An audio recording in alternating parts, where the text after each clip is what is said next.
Sangayon sa iyong kagandang loob, mga kasalanan ko'y iyong awit. Ayon din sa iyong pag-ibig sa akin. Simulan po natin ang ating pagdiriwang sa ngalan ng Ama at ng Anak at ng Espiritu Santo. Amen. Ang pagpapala ng ating Panginoong Hesukristo, ang pag-ibig ng Diyos Ama at ang pakikipagkaisa ng Espiritu Santo naway sumainyong lahat. At sumaiyo rin. Mga minamahal kong mga kapatid, sa pagbabagong anyo ni Jesus, ipinakita niya na ang liwanag ng kanyang kalwalhatian ay nagmumula sa pagtanggap niya sa lahat ng paghihirap at pag-uusig, alinsunod sa mga nasusulat sa aklat ng mga propeta at ng batas. Katulad ng pagtanggap ni Jesus sa kanyang krus na siyang nagdulot ng kanyang kalwalhatian, mamulat nawa tayo sa katotohanan na ang mga pagsubok sa buhay ay nagpapatibay sa ating pananampalataya at pag-asa. At upang tayo ay maging marapat gumanap sa banal na pagdiriwang, aminin natin at pagsisihan ang ating mga kasalanan. Inaamin ko Sa makapangyarihang Diyos at sa inyo mga kapatid, na lubha akong nagkasala sa isip, sa salita at sa gawa at sa aking pagkukulang. Kaya isinasamo ko sa mahal na Birheng Maria, sa lahat ng mga anghel at mga banal, at sa inyo mga kapatid, na ako'y panalangin sa Panginoong ating Diyos. kaawaan tayo ng makapangyarihang Diyos, patawarin tayo sa ating mga kasalanan, at patnubayan tayo sa buhay na walang hanggan. Amen. Panginoon, kaawaan mo kami. Panginoon, kaawaan mo kami. Kristo, kaawaan mo kami. Kristo, kaawaan mo kami. Panginoon, kaawaan mo kami. Panginoon, kaawaan mo kami. Manalangin tayo.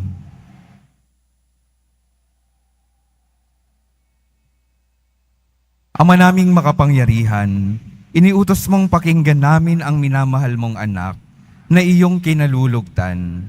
Kami naway makapakinabang sa iyong salita upang sa pagdadalisay nito sa aming kalooban, kami ay lumigaya sa pagkakita sa iyong liwanag sa pamamagitan ni Hesukristo, kasama ng Espiritu Santo, magpasawalang hanggan. Amen. Magsiupo muna po ang lahat.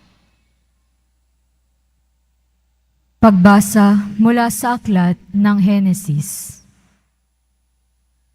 Noong mga araw na iyon, sinubok ng Diyos si Abraham. Tinawag siya ng Diyos at tumugon naman siya. Sinabi sa kanya, "Isama mo ang pinakamamahal mong anak na si Isaac at magpunta kayo sa lupain ng Moria. Umakyat kayo sa bundok na ituturo ko sa iyo at ihandog mo siya sa akin." Pagsapit nila sa dakong itinuro ng Diyos, gumawa ng dambana si Abraham. Nang sasaksakin na niya ang bata, tinawag siya ng anghel ng Panginoon at mula sa langit ay sinabi, "Abraham, Abraham, huwag mong patayin ang bata. Huwag mo siyang saktan. Naipakita mo ng handa kang sumunod sa Diyos, sapagkat hindi mo ipinagkait sa Kanya ang kaisa-isa at pinakamamahal mong anak." Paglingon niya'y may nakita siyang isang lalaking tupa na ang mga sungay ay napasabit sa mga sanga ng kahoy. Ito ang kinuha ni Abraham at inihandog kapalit ng kanyang anak. Mula sa langit, nagsalitang muli kay Abraham ang anghel ng Panginoon. Wika nito, "Akong Panginoon ang nangangako sa iyo. Yamang hindi mo ipinagkait sa akin ang kaisa-isa mong anak, pagpapalain kita. Ang lahi mo'y magiging sindami ng bituin sa langit at ng buhangin sa dagat. Lulupigin nila ang mga lunsod ng kanilang mga kaaway. Sa pamamagitan ng iyong lahi, pagpapalain ang lahat ng bansa sa daigdig, sapagkat ikaw ay tumalima sa akin. Ang salita ng Diyos. Salamat sa Diyos. Sa piling ng poong mahal, ako'y laging mamumuhay. Sa piling ng poong mahal, ako'y laging mamumuhay. Laging buhay ang pag-asa, patuloy ang pananalig. Bagamat ang aking sabi, ako'y ganap ng nalupig. Masakit sa kalooban ng poon kung may papanaw.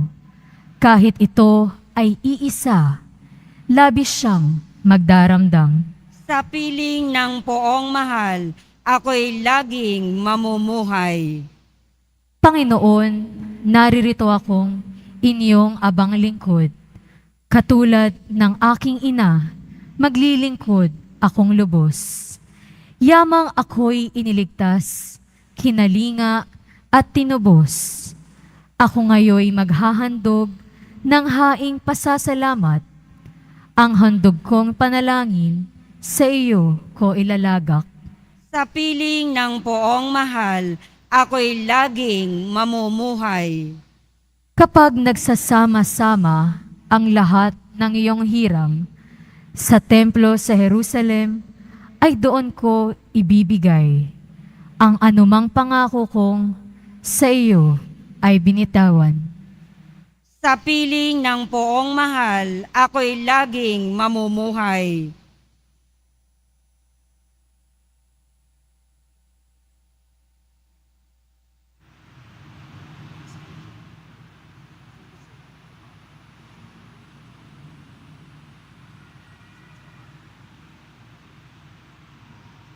Pagbasa mula sa sulat ni Apostol San Pablo sa mga taga-Roma.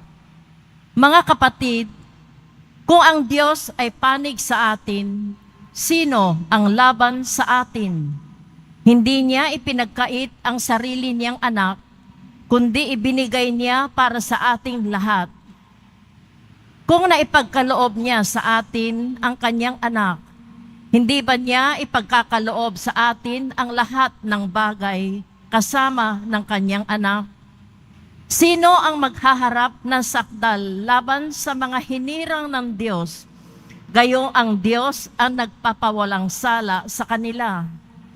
Sino nga ang hahatol ng kaparusahan? Si Kristo Jesus bang nasa kanan ng Diyos? Siya pa nga ang namatay at muling binuhay, at ngayoy namamagitan para sa atin. Ang salita ng Diyos. Salamat sa Diyos. Magsitayo po ang lahat.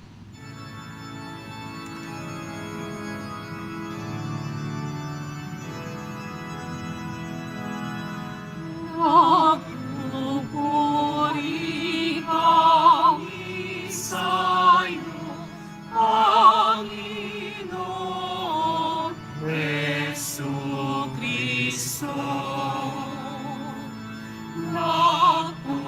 Nagpupuri kami sa'yo, Panginoon Jesucristo. Sa ulap ng maliwanag, itong siyang pahayag ng Diyos Ama na nangusap.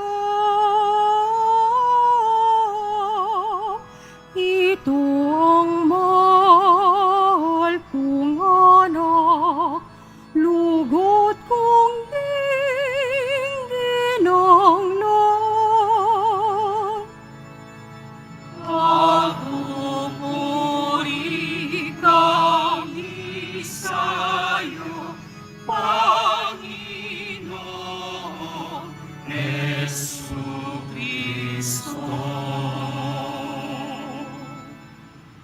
Sumainyo ang Panginoon. At sumaiyo rin. Ang mabuting balita ng Panginoon ayon kay San Marcos. Papuri sa iyo, Panginoon. Noong panahong iyon, umakyat si Jesus sa isang mataas na bundok. Wala siyang isinama kundi sina Pedro, Santiago at Juan.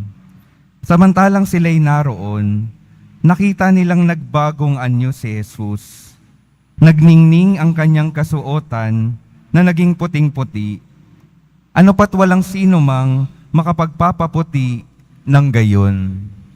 At nakita ng tatlong alagad si Moises at si Elias na nakikipag-usap kay Jesus. Sinabi ni Pedro kay Jesus, "Guro, mabuti pa'y tumito na tayo. Gagawa po kami ng 3 kubol, isa sa inyo, isa kay Moises at isa kay Elias." Hindi nalalaman ni Pedro ang kanyang sinasabi, sapagkat masyado ang takot niya at ng kanyang mga kasama. At nililiman sila ng isang alapaap, at mula rito'y may tinig na nagsabi, "Ito ang minamahal kong anak, pakinggan ninyo siya." Pagdaka, tumingin ang mga alagad sa paligid nila, at nakitang wala na silang kasama roon, kundi si Jesus. Habang bumababa sila sa bundok, ay mahigpit na itinagubilin sa kanila ni Jesus, "Huwag ninyong sasabihin kanino man ang inyong nakita, hanggat hindi muling nabubuhay ang anak ng tao." Sinunod nila ang tagubiling ito, ngunit sila'y nagtanungan kung ano ang kahulugan ng sinabi niyang muling pagkabuhay. Ang mabuting balita ng Panginoon. Pinupuri ka namin, Panginoong Heso Kristo. Magsiupo muna po ang lahat. Magandang umaga po mga minamahal kong mga kapatid na naririto at kasama natin online. Good morning po. Sabay-sabay po nating papurihan ng ating mahal na poong Jesus Nazareno.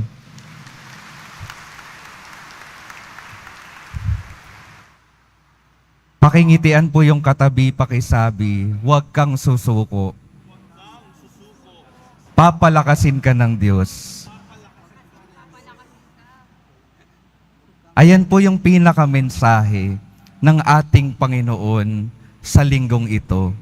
Ano man yung inyong mga pinagdaraanan, kinakaharap sa inyong mga buhay, huwag na huwag po kayong susuko.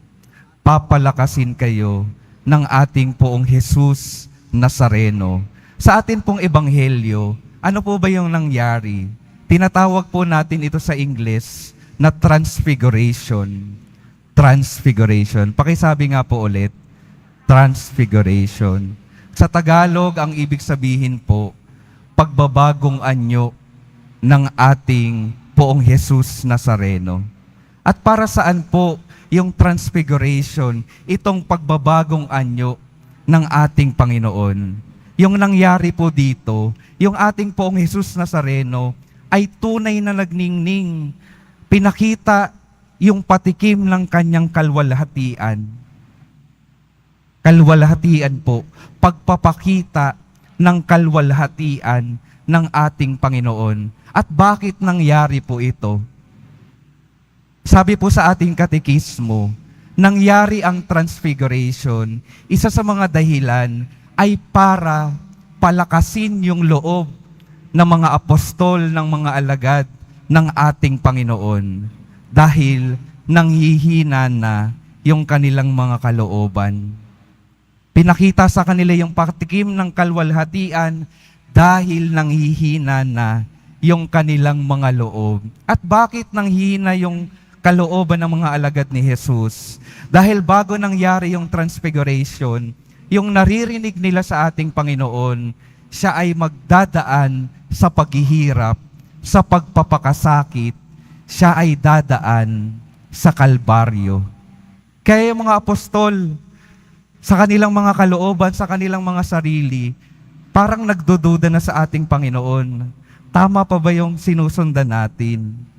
Bakit ganun yung mangyayari sa Kanya? Akala ba natin, akala ko ba, siya ang magliligtas sa atin?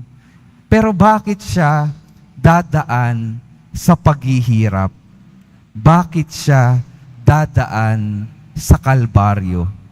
Kaya yung Panginoon, kahit hindi sinabi ng mga apostol, yung kanilang mga nasa sa loob, yung Panginoon alam yung kanilang mga nasa kalooban. At sasabihin ko po sa inyo mga kapatid, alam din ng Diyos kung ano yung mga pagdududa, yung inyong mga katanungan sa inyong mga kalooban. Kaya katulad ng Panginoon nung panahon niya sa kanyang mga apostol, siya ay nagpakita at nagpatikim ng kanyang kalwalhatian para yung kanyang mga apostol magkaroon ng pag-asa, lumakas yung kanilang kalooban. Ganito pala yung mangyayari kapag patuloy nating sinundan yung ating Panginoon. May kalwalhatian, may kagandahan na hindi natin makikita sa mundong ito. Unang beses nilang nakita iyon at alam nilang hindi pa nila makikita iyon sa kahit anong lugar dito sa mundong ito. At yun po yung iniiwan ng Panginoon sa pamamagitan ng transfiguration niya. Binibigyan sila ng lakas, binibigyan ng pag-asa upang maharap nila yung pagsubok na mga kakaharapin nila. Kung titingnan po natin yung experience ng Panginoon at ng mga alagad sa bundok ng Tabor kung saan naganap yung transfiguration, ito ay paghahanda para harapin yung bundok ng Kalbaryo. Ano pong isang ipinapahayag ng experience na iyon? Yung ating Panginoon po, bago tayo isalang sa ating misyon na puno ng paghihirap, inihahanda niya po tayo. Binibigyan niya tayo ng lakas. Kaya wag po tayong matakot, wag tayong sumuko, dahil ang Diyos patuloy na magbibigay ng lakas. Yun po yung una nating tandaan sa linggong ito. Huwag tayong susuko, palagi tayong kumapit sa Diyos na nagbibigay ng lakas. At nung nakita na nila Pedro, yung nangyari, tuwang-tuwa po sila. Ano pong sabi ni Pedro kay Jesus? Guro, pwede bang dito na lang tayo? Para bang sinasabi niya, pwede bang magstay na lang tayo dito? Huwag na tayong bumaba. Dahil napakaligaya ng karanasan dito. Dito na lang po tayo. Tanong ko lang po, di ba ho, may ganoong experience din tayo kapag tayo ay nagbabakasyon. Kapag tayo ay nagbabakasyon at malapit nang matapos yung bakasyon, babalik na tayo sa mga trabaho natin, babalik sa mga eskwelahan, babalik sa realidad ng ating buhay. Ang sinasabi kadalasan natin, pwede bang dito na lang tayo? Huwag na tayong bumalik sa mga usual na ginagawa natin. Pero sa katotohanan, hindi naman pwedeng hindi tayo bumalik. Tama ho ba?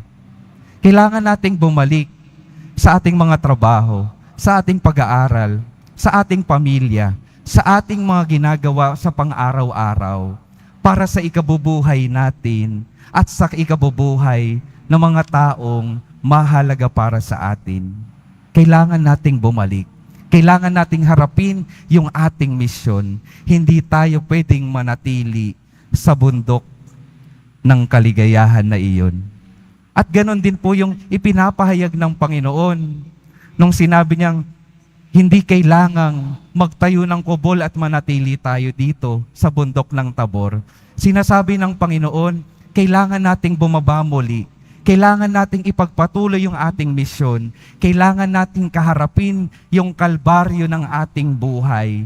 Dahil itong mga pagsubok at ating pagharap sa misyon, ito yung magbibigay ng panibagong buhay para sa ating lahat.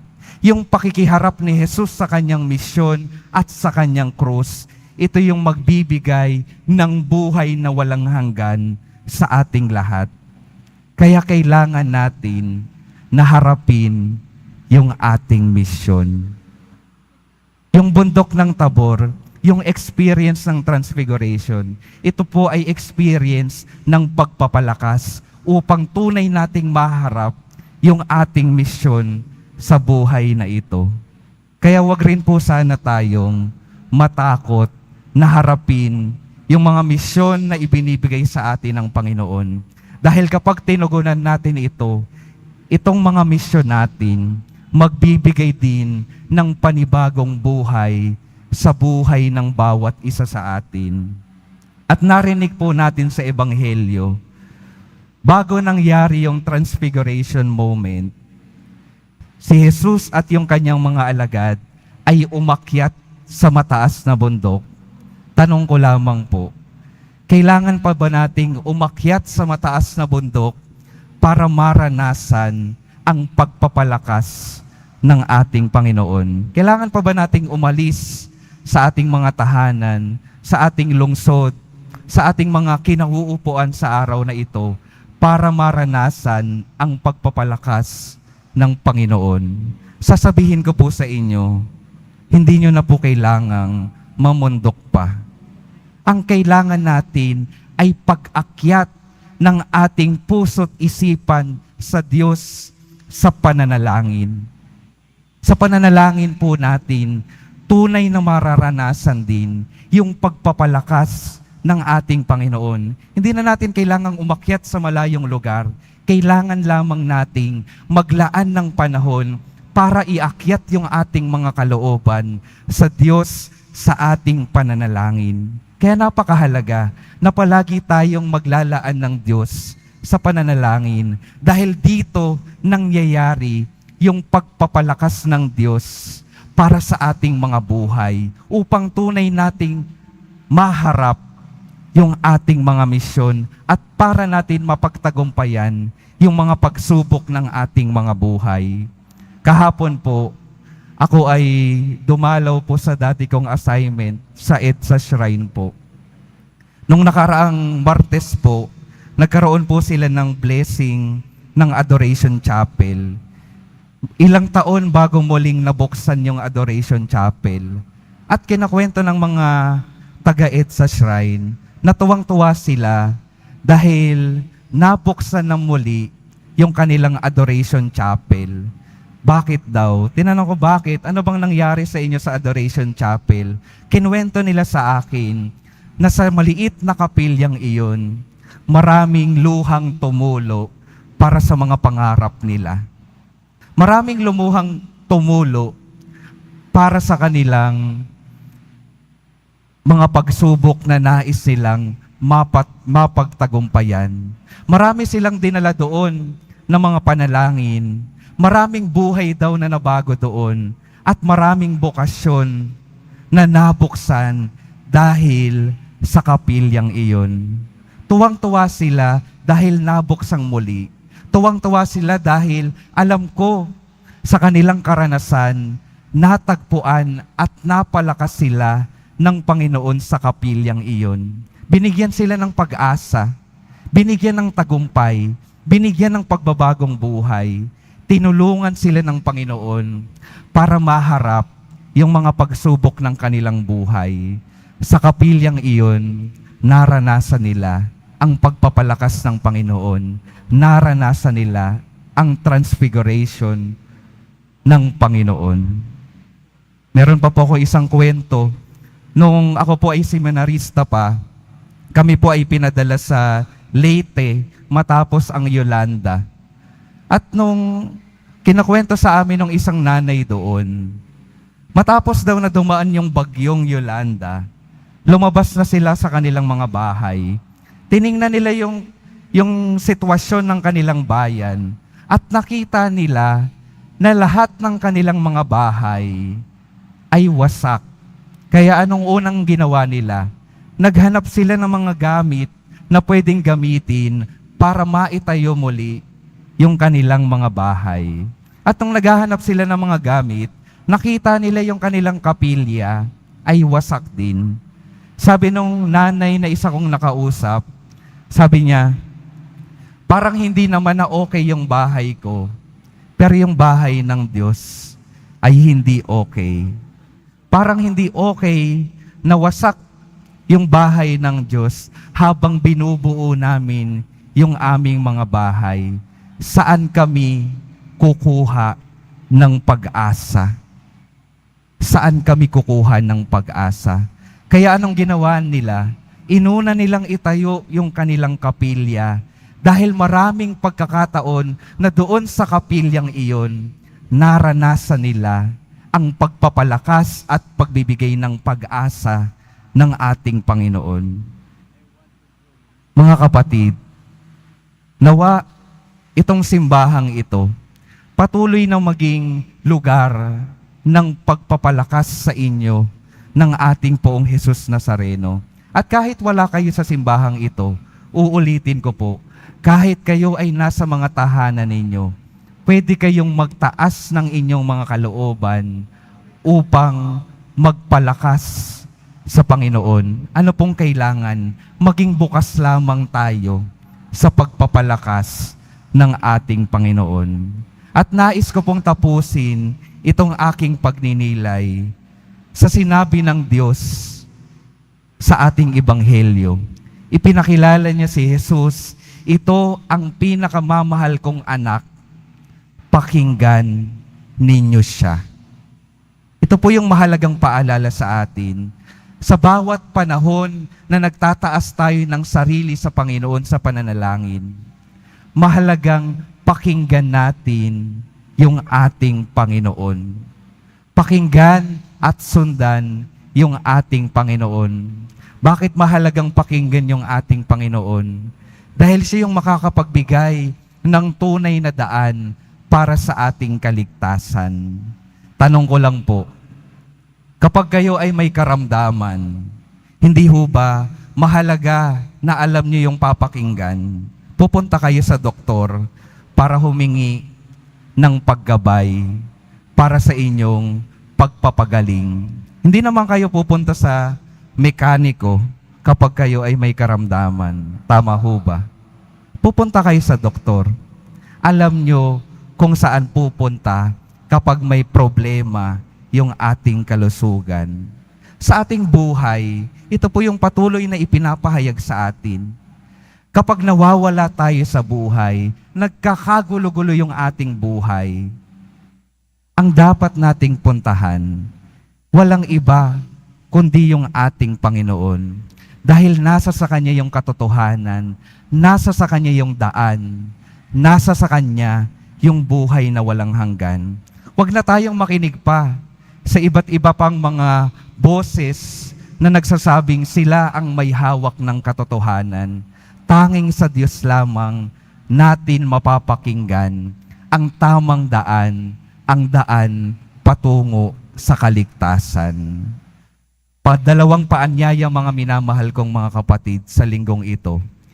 Patuloy nating itaas yung ating kalooban sa ating Panginoon at patuloy natin siyang pakinggan upang tayo ay tunay na madala sa buhay na walang hanggan. Amen.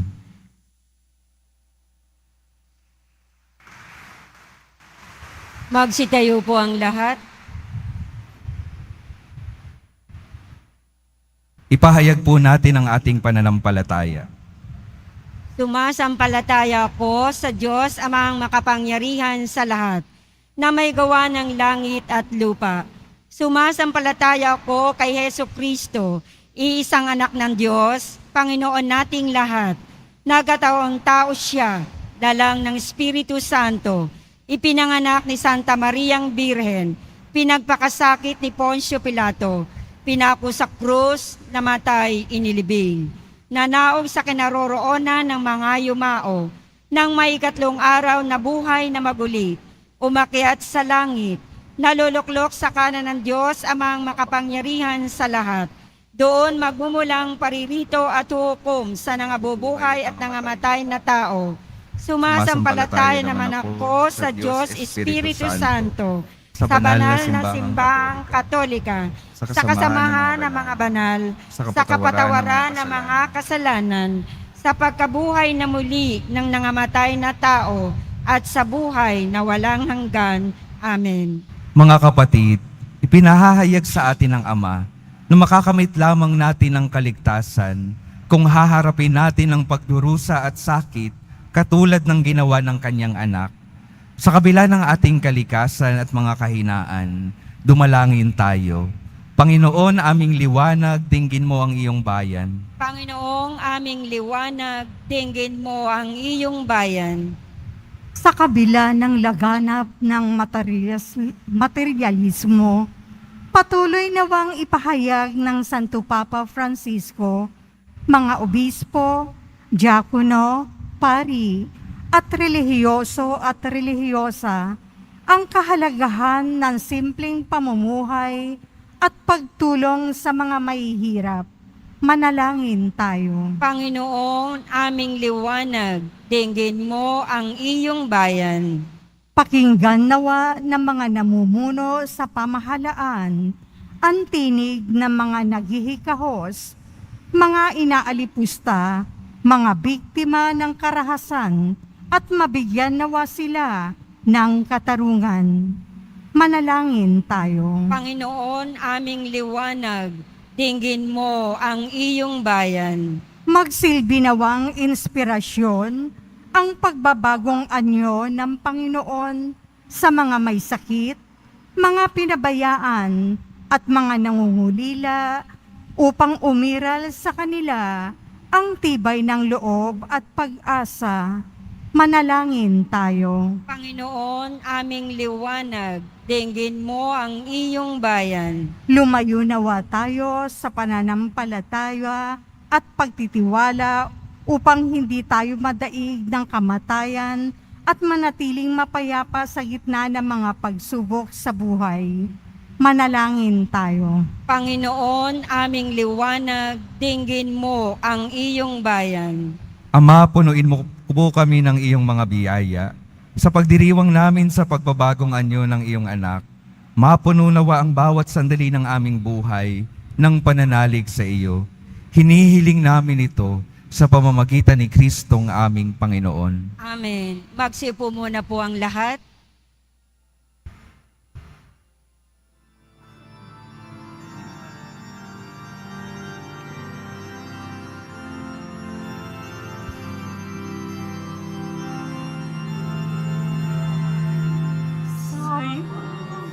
Lord, sa utos mo, nalulugod akong labis, di masukat ang balak ko, pagkat aking iniibig. Sa'yo, Ama,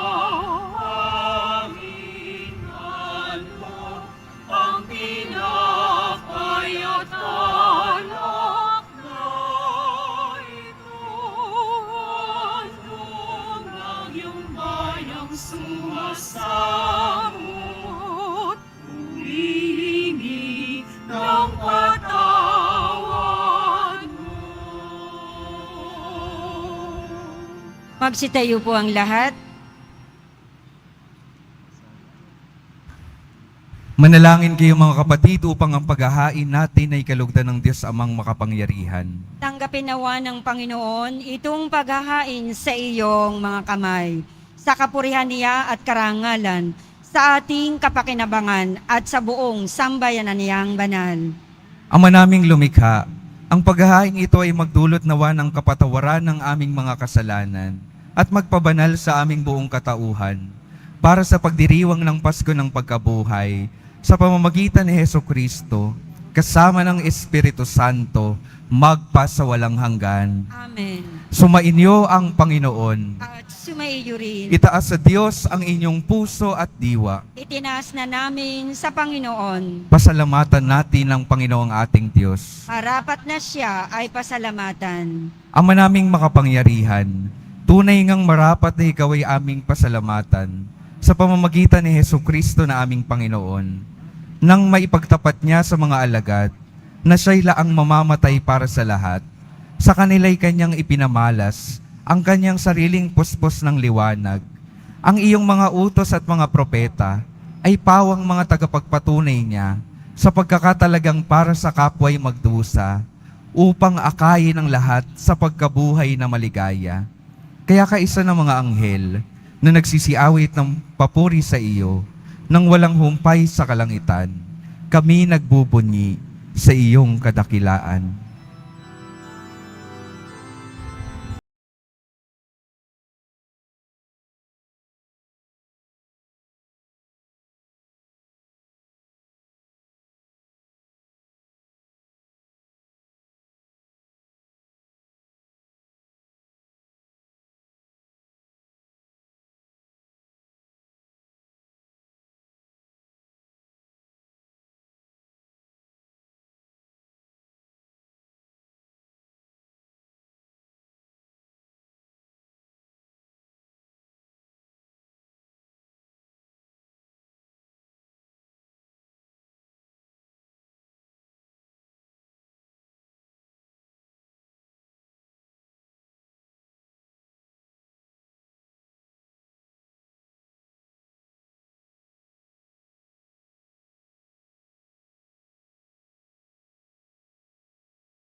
Ama naming banal, ikaw ang bukal ng tanang kabanalan.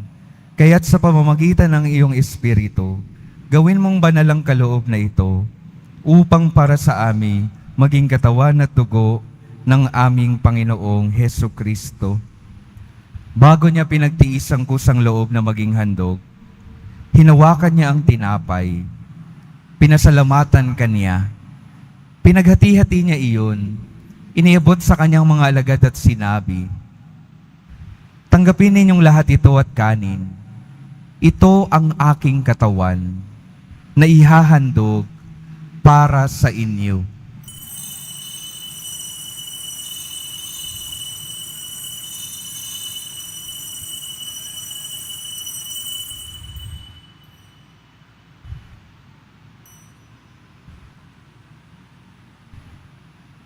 Gayon din naman nung matapos ang hapunan, hinawakan niya ang kalis, muli kanyang pinasalamatan. Iniabot niya ang kalis sa kanyang mga alagad at sinabi, "Tanggapin ninyong lahat ito at inumin. Ito ang kalis ng aking dugo, ng bago at walang hanggang tipan. Ang aking dugo na ibubuhos para sa inyo at para sa lahat, sa ikapagpapatawad ng mga kasalanan. Gawin ninyo ito sa pag-alaala sa akin."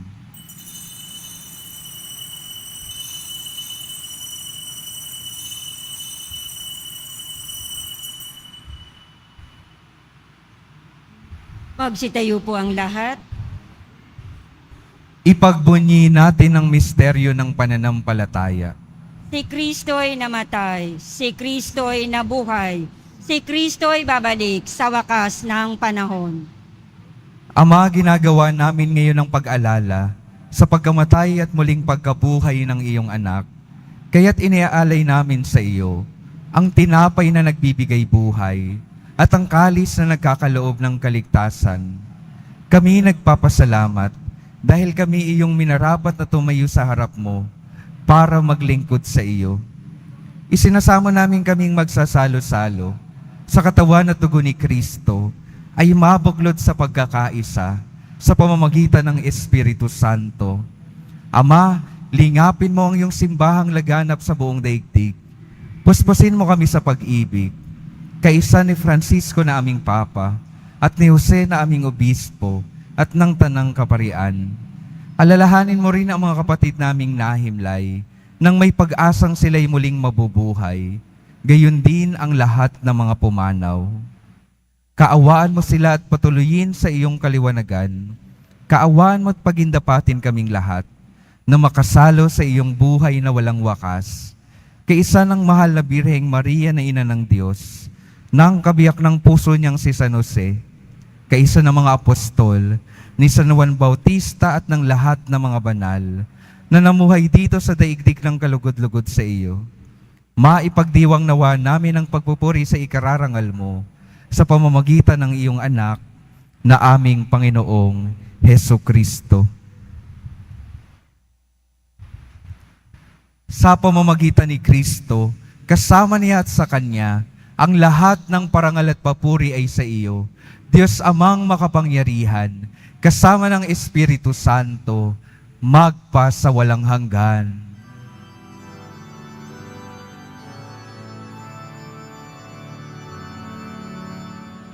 Amen.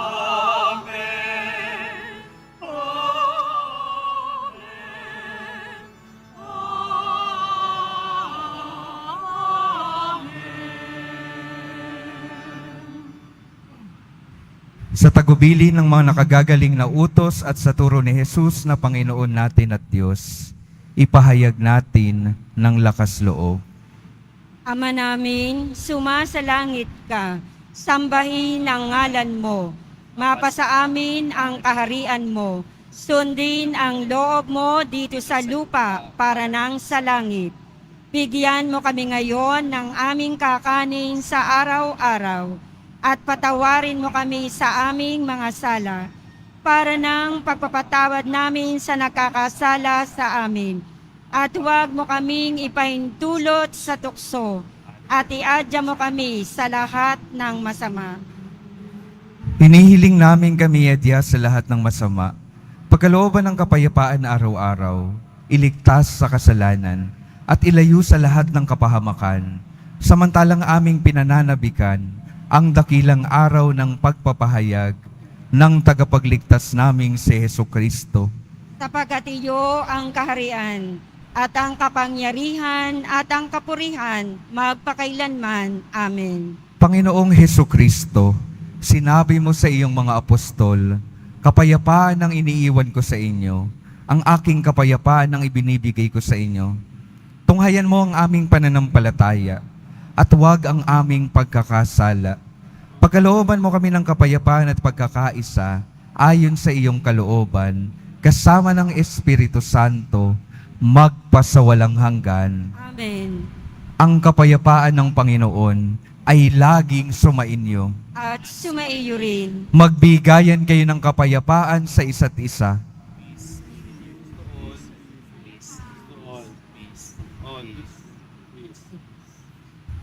Kordero ng Diyos na nag-aalis ng mga kasalanan ng sanlibutan, maawa ka sa amin.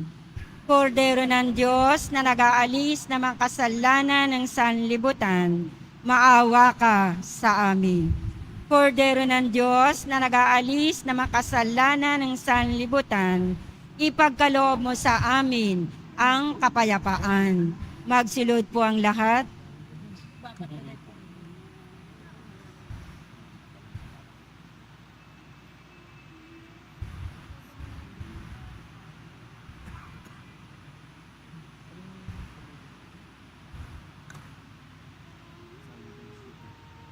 Ito ang kordero ng Diyos. Ito ang nag-aalis ng kasalanan ng sanlibutan.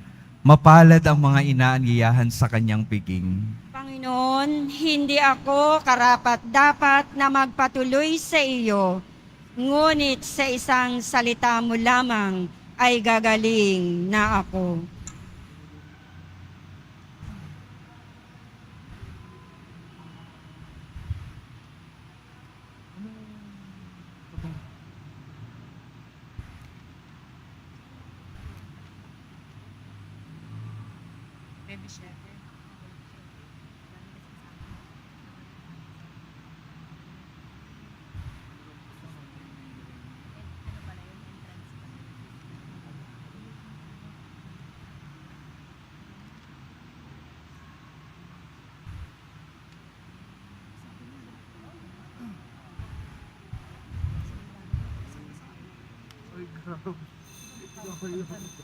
Para sa lahat ng tatanggap ng banal na komunyon, sasagot po tayo ng amen.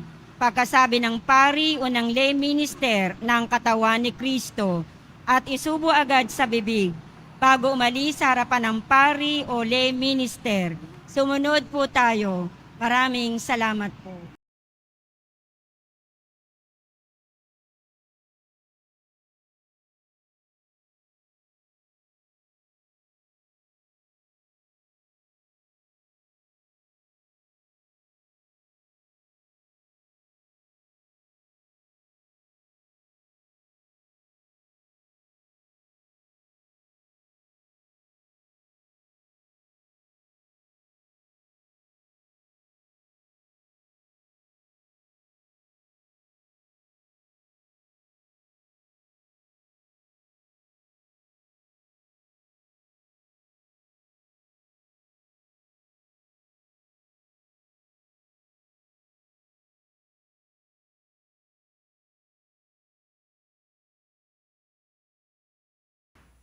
Manalangin tayo. Ama naming mapagmahal, kaming pinapakinabang mo sa dakilang pagliliwanag sa bagong anyo ng iyong anak, ay tumatanaw ng utang na loob sa iyo. Sapagkat kahit ngayon pa man, sa lupang ibabaw, pinapagsasalo mo na kami sa kariktan ng kalangitan sa pamamagitan ni Jesucristo, kasama ng Espiritu Santo, magpasawalang hanggan. Amen. Mga minamahal kong mga kapatid, ang patuloy pong paalala sa atin, huwag tayong susuko, pinapalakas tayo ng ating Panginoon. Patuloy nawa nating itaas yung ating mga kalooban upang tayo ay mapalakas ng ating Panginoon. At nawa patuloy nating mapakinggan ang kanyang mga salita upang tayo ay hindi mawala sa buhay na ito. Sumainyo ang Panginoon. At sumaiyo rin. Mahal na poong Jesus Nazareno, inihayag mo sa pamamagitan ng krus ang walang maliw na pag-ibig ng Diyos sa sangkatauhan. Pakinggan mo ang kahilingan ng iyong angkan na nagsusumamo sa iyo. Makamtanawa nila ang iyong katugunan at tanggapin ang kasagutan na may utang na loob na tinatanaw. Basbasan din po ninyo ang mga daladala nilang mga imahen at dasalan. Sa pamamagitan ng bendisyon na ito, naway maalala nila ang mga pangako nila noon sa binyag, na ikaw ang kanilang iibigin at paglilingkuran bilang Panginoon, magpasawalang hanggan. Amen. At pagpalain kayo ng makapangyarihang Diyos, Ama, Anak at Espiritu Santo. Amen. Humayo kayong mapayapa, taglay ang pag-ibig ng poong Jesus Nazareno. Salamat sa Diyos.